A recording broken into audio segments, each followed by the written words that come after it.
When a Hollywood studio spends millions making a comedy, they usually want people to see it. But in 2006, something strange happened. Fox released a film and then acted like it never existed. No trailers appeared on television, no press screenings happened. The movie quietly slipped into a handful of theaters and then vanished, leaving audiences wondering if they'd imagined the whole thing. Mike Judge's dystopian satire arrived with virtually no fanfare, buried by the very company that made it. Yet somehow, this rejected comedy refused to stay dead. Years later, it clawed its way back into public consciousness, transforming from a forgotten curiosity into one of the most disturbingly prophetic films ever made. What happened behind the scenes to make a studio so afraid of its own movie? Let's get started. Number 1. Studio tried to hide it. The release strategy looked more like a cover-up than a premiere. Fox shipped the film out with practically zero support, creating one of the strangest theatrical launches in modern studio history. Cast and crew members found themselves equally shocked when they realized their own employer was actively avoiding promotion. Corporate fear drove the decision to bury the satire. Executives worried the film's brutal mockery of consumer culture would alienate major advertising partners and corporate sponsors. Rather than risk upsetting business relationships, the studio chose to sacrifice the movie entirely, treating it like an embarrassing mistake that needed to disappear quietly. This wasn't typical cold feet about a risky project. Fox essentially pretended they hadn't made the film at all, creating a sabotaged release unlike anything Hollywood had seen before. The studio's own creation became something they desperately wanted audiences to forget. Number 2. Title almost got rejected. Before the film could even reach its doomed release, it faced an internal battle over its own name. Studio executives despised the word Idiocracy, convinced it sounded too harsh and would turn away potential viewers. Focus groups complained the title felt negative, academic, and completely unmarketable for mainstream comedy audiences. Mike Judge refused to budge. He understood the satire demanded a bold, confrontational title that immediately communicated the premise. Studio suggestions for alternatives sounded painfully bland, generic comedy names that would have stripped away the film's sharp edge and reduced it to forgettable background noise. The fights over the title revealed early tensions between Judge's vision and corporate comfort. Executives wanted something safe and inoffensive, while Judge insisted on keeping the name that made the movie's point before anyone even sat down. The title stayed, but the conflict foreshadowed bigger problems ahead. Number 3. Brands panicked and backed out. Major corporations initially agreed to let their logos appear in satirical form throughout the film. They signed off on parody versions, apparently missing how foolish their products would look in Judge's dystopian future. Then they actually saw the footage and immediately demanded their brands be removed. The sudden withdrawals forced last-minute scrambling. Judge's team had to redesign sets, create generic replacements, and rework scenes that featured real company names. Some corporations threatened legal action if their logos appeared in the final cut, despite having approved the concepts earlier in production. This corporate panic illustrated exactly what Judge was satirizing. Companies so protective of their image they couldn't handle being part of a joke. The brands that pulled out proved the film's point about corporate culture better than any dialogue could. Their fear revealed how seriously they took their carefully managed public personas. Number 4. A fake drink became real later. The energy drink Brondo dominates the movie's future, spouting absurd slogans and replacing basic necessities. During production, the fictional beverage existed purely as satire, a ridiculous product designed to mock aggressive marketing. Fox never planned to manufacture it as an actual promotional item. Reality had other plans. After the film gained cult status, Omni Consumer Products and Redux Beverages licensed the brand from Fox in 2007 and released an actual neon green energy drink. The real product embraced every ridiculous element from the movie, turning fictional marketing into genuine store shelves. This became the ultimate life imitates satire moment. A joke about absurd consumer products escaped the screen and manifested in the real world. Judge's fictional satire somehow reversed into actual commerce, demonstrating the film's commentary more accurately than anyone expected. Number 5. Shepard thought it was drama. Casting brought its own accidental genius when Dax Shepard completely misread his role. He approached the character as a serious dramatic performance, believing his part required grounded realism rather than broad comedy. Shepard played every scene straight, never treating the absurd future setting as something requiring comedic exaggeration. Mike Judge loved the unexpected interpretation. Shepard's deadpan delivery made the dystopian world feel more authentic and genuinely unsettling rather than cartoonish. By treating bizarre circumstances as normal reality, Shepard accidentally created one of the film's strongest comedic elements. The misunderstanding became one of the movie's biggest strengths. Shepard's serious approach grounded the satire, making the future feel lived in rather than performed. His confusion about tone resulted in perfect comedic timing that no direction could have manufactured. Number 6. Real research inspired the plot. The film's premise didn't emerge from pure imagination. Mike Judge spent time reading demographic studies that examined birth rate patterns across different education levels. The research showed declining rates among higher educated populations, while other groups showed opposite trends, creating an ironic demographic shift that fascinated him. Judge found dark comedy in these statistics and used them as the foundation for the movie's opening sequence. He blended real sociological data with satirical exaggeration, turning actual research into the film's core concept. The opening montage directly referenced these studies, making the absurd premise feel uncomfortably grounded in reality. This research-based approach gave the satire unexpected weight. Rather than inventing a random dystopian scenario, Judge built his comedy on genuine demographic patterns and trends. The film's foundation in real science made the exaggerated future feel less like fantasy and more like uncomfortable possibility. Number 7. Opening montage took months. The demographic introduction consumed more production effort than nearly any other part of the film. The editing team cycled through countless versions, struggling to find the perfect balance between absurdity, darkness, and humor. Early cuts either felt too mean-spirited or too silly, missing the tone entirely. Test audiences frequently misunderstood the opening sequence. Some viewers found it offensive, others thought it was serious, and many simply didn't know how to react. The team kept adjusting, refining, and reshaping those critical 2 minutes until they finally achieved the uncomfortable comedy Judge wanted. The intense focus on such a brief sequence revealed how crucial tone was to the entire project. Those opening minutes had to immediately establish the film's satirical voice while making audiences laugh at something genuinely uncomfortable. Getting it right required months of work for just 120 seconds of screen time. Number 8. Rudolph cast at last minute. Production faced a major challenge when Maya Rudolph joined the project mere days before filming began. She stepped into a role that wasn't even fully developed yet, with scenes still being written and character details remaining vague. Most actors would have panicked at the lack of preparation time. Her improvisational background became essential to solving the problem. Rudolph reshaped the character on the fly, using her comedy instincts to fill gaps in the script. Her natural chemistry with Luke Wilson worked despite zero rehearsal time, creating an authentic dynamic that felt lived in rather than rushed. The chaotic casting choice somehow paid off perfectly. Rudolph's spontaneous approach brought energy and authenticity that a more carefully planned performance might have lacked. Her last-minute addition turned into one of the film's strongest elements, demonstrating how creative risks can yield unexpected rewards. Number 9. Wilson joined for one reason. Luke Wilson took the role for a single simple reason. He trusted Mike Judge completely. The script sounded bizarre and risky, presenting a character wandering through an absurd dystopian future. Most actors would have questioned the material, but Wilson believed in Judge's vision enough to commit without hesitation. Wilson appreciated Judge's grounded directing style, which contrasted sharply with the ridiculous world surrounding the characters.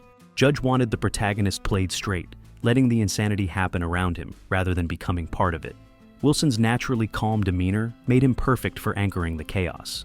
This casting decision succeeded through simplicity rather than complexity. Wilson didn't try to outperform the absurdity or compete with the satirical elements. His understated approach gave audiences someone relatable to follow through an increasingly unhinged world, making the satire more effective through contrast. Number 10. Costco shot in a hangar. The massive warehouse store interior required creative problem-solving on a limited budget.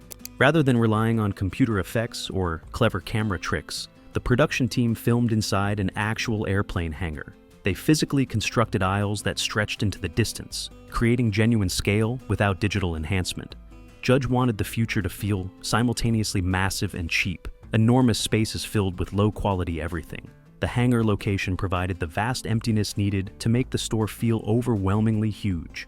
Practical construction meant actors could actually walk through the space, making their reactions authentic.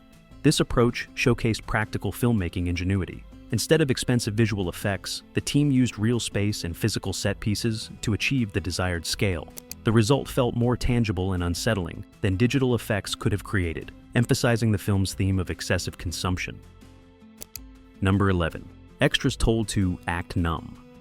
Background performers received unusual direction that departed from the typical comedy instruction. Mike Judge specifically told extras not to play their characters as unintelligent or exaggerated. Instead, he wanted them to appear disconnected and disengaged, like people mindlessly scrolling through content without actually processing anything. The subtle distinction proved crucial to the film's world building. Extras wandered aimlessly through scenes, staring blankly at screens or moving without purpose. This created an atmosphere of overstimulation rather than stupidity, suggesting a society that had simply checked out mentally from constant media bombardment. Small directional choices like this built the movie's unsettling atmosphere. The future didn't feel populated by cartoon characters, but by real people who had stopped paying attention to anything meaningful. Judge understood that disconnection looked different from lack of intelligence, and that subtlety made the satire far more effective. Number 12. Sets built from junkyards. The production design team embraced an unconventional construction philosophy for the dystopian world. Many sets, particularly the chaotic food court, were assembled entirely from salvage materials and actual junkyard finds. Designers deliberately selected mismatched, broken, or visually unappealing components rather than crafting polished futuristic environments. This aesthetic choice communicated mass production without care or quality control. Everything looked thrown together hastily, as if the future had been constructed by the lowest bidder using whatever materials were cheapest. Colors clashed, structures appeared unstable, and nothing matched, creating visual chaos that reinforced the film's themes. The intentionally cheap appearance made the world feel authentically disposable. Rather than presenting a sleek dystopia, the production showed a collapsing one where everything looked temporary and poorly maintained. This design philosophy helped viewers understand that this future wasn't advancing, it was falling apart. Number 13. Trash Avalanche was handmade. One of the film's most memorable visual sequences required extensive physical construction. The giant trash slide was built by hand using foam pieces, debris, rubber materials, and hundreds of individual set dressing elements. Despite appearing chaotic and random, every component had to be carefully positioned to ensure actor safety during filming. Shooting movement in such an unpredictable environment presented significant challenges. The trash pieces shifted constantly, making it difficult to maintain continuity between takes. Actors had to navigate the unstable surface while performing their scenes, adding genuine physical difficulty to their performances. The hands-on approach revealed the film's commitment to practical effects over digital shortcuts. Building an actual trash mountain allowed for authentic textures and realistic movement that computer graphics would have struggled to replicate. The messy, tactile craftsmanship gave the sequence genuine weight and physicality. Number 14. Props recycled from old movies.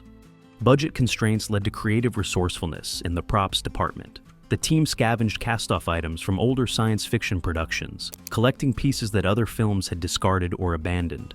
These recycled props then received intentional degradation. Designers repainted them poorly or modified them to appear malfunctioning and obsolete. The goal was deeply ironic, creating a supposedly advanced future that already looked outdated. Nothing appeared cutting-edge or well-maintained. Instead, the technology seemed like cheap knockoffs of better designs, mass-produced without quality control, and breaking down immediately after purchase. This low-budget creativity served the satire perfectly. By making the future look like recycled junk, the production team reinforced Judge's vision of a world that had stopped innovating or improving. The props told their own story about a society that had given up on progress and settled for cheap imitations. Number 15. Ow, My Balls had research. The infamous in-universe television show emerged from actual media consumption studies. Mike Judge researched real viewing habits and discovered that simple physical comedy clips ranked among the most repeatedly watched content online. People gravitated toward brief, mindless slapstick that required zero intellectual engagement. Judge transformed this insight into the film's most memorable fictional program. Ow, My Balls represented the logical endpoint of entertainment, reduced to its simplest possible form, pure repetitive physical injury with nothing else. The joke seemed absurdly exaggerated when the movie released. The satire became disturbingly prescient with the rise of viral video culture. Years after the film's release, short clips of people experiencing mishaps dominated social media platforms. Judge's fictional show suddenly felt less like exaggeration and more like uncomfortable prediction, connecting the film's comedy directly to actual media consumption trends. Number 16. Movie predicted mergers. The film jokingly depicted a future dominated by massive corporate consolidation. Judge created a world where megacorporations controlled everything from healthcare to entertainment, with brands merging into absurdly powerful entities. At the time, these jokes seemed like extreme satirical exaggeration of existing business trends. Reality caught up faster than anyone expected. Years after release, viewers began noticing eerie parallels between the film's fictional mergers and actual corporate consolidation happening in real industries. Media companies combined into enormous conglomerates, mirroring the exact scenarios Judge had mocked as absurdist comedy. The unintentional accuracy positioned the satire as accidentally prophetic. Judge wasn't trying to predict the future, he was exaggerating the present for comedic effect. Yet his exaggerations somehow became reality, transforming throwaway jokes into uncomfortable observations about corporate power and market concentration. Number 17. Hidden political warning. Mike Judge deliberately avoided creating partisan comedy that would feel dated within years. Instead of targeting specific political figures or movements, he embedded a broader warning about institutional decay. The film showed what happens when systems break down because nobody bothers maintaining them anymore. The messaging stayed intentionally subtle to ensure timeless relevance. Judge wanted audiences across the political spectrum to recognize the dangers of societal neglect and collective disengagement. By keeping the satire focused on systemic failure rather than specific ideologies, he created commentary that wouldn't expire with election cycles. This careful balance between satire and commentary gave the film lasting power. Rather than feeling like a snapshot of 2006 politics, the movie addressed fundamental questions about how societies function. The warning wasn't about one party or another. It was about everyone collectively failing to care about shared systems. Number 18. The posters told a strange story. Fox did send promotional posters to theaters, creating the visual appearance of a normal theatrical release. Movie posters appeared in display cases and on walls, suggesting audiences could expect typical studio marketing support. Theater staff assumed traditional promotional materials would follow: trailers, television spots, press kits, and media coverage. None of that materialized. Despite posters going up nationwide, Fox released no trailer, no television advertising, no press kits, and only 2 promotional photographs. Journalists and theater employees found themselves confused by the bizarre mismatch between poster presence and complete promotional silence elsewhere. The situation became a symbol of the film's strangely hollow marketing effort. Posters suggested Fox wanted people to see the movie, while the absence of everything else suggested the opposite. This contradictory approach left everyone wondering what actually happened behind the scenes and why the studio bothered with any promotion at all. Number 19. Released in only 7 cities. The theatrical launch used incredibly limited distribution for a studio comedy. The film opened in just 7 cities, an unusually tiny footprint that shocked industry observers. Even as the release expanded, it reached only approximately 130 theaters at its widest point, falling far below normal wide release standards. Geographic scarcity meant most fans and critics couldn't see the movie anywhere near them.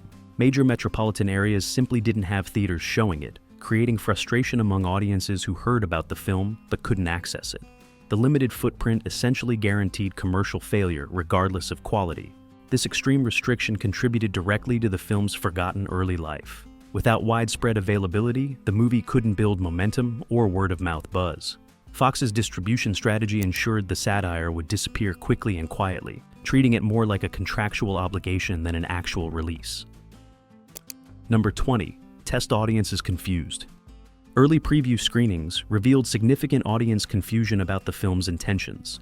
Test viewers thought the intentionally trashy aesthetic indicated cheap production values or unfinished work. Many didn't recognize the degraded visual style as deliberate satire, instead interpreting it as evidence of low budget or poor craftsmanship. The misunderstanding extended beyond visual design to the entire comedic approach. Some viewers found the humor too dark, others thought it was trying too hard, and many simply didn't know how to categorize what they were watching. Focus group responses showed people struggling to understand whether the film was serious social commentary or absurdist comedy. These negative reactions made studio executives even more nervous about the project. Test screening data gave Fox justification for their fears, suggesting mainstream audiences wouldn't connect with Judge's vision. The confused responses helped convince the studio that burying the movie was the safer financial decision. Number 21. Future meant to look unfinished. Mike Judge gave production designers specific instructions that contradicted typical futuristic filmmaking. He wanted the world to appear sloppily constructed, mass-produced without quality control or attention to detail. Buildings looked hastily assembled, vehicles seemed poorly maintained, and signs appeared misaligned or partially broken. This deliberate aesthetic created confusion among some viewers who interpreted the cheap appearance as actual production limitations. The design philosophy was intentional, showing a future where nobody cared about craftsmanship anymore. Everything looked half-finished, because in this world, nobody bothered completing anything properly. The visual approach deepened the film's world-building significantly. Rather than presenting a polished dystopia with sleek technology, Judge showed audiences a society where standards had collapsed entirely. The unfinished aesthetic communicated societal decay more effectively than any dialogue could, making the satire work on multiple visual levels simultaneously. Number 22. Camacho inspired by announcers. Terry Crews developed President Camacho by blending unexpected performance influences. He combined the rhythms and cadences of political speeches with the hyped-up energy of sports stadium announcers. His background as a professional athlete gave him intimate familiarity with that specific type of aggressive showmanship.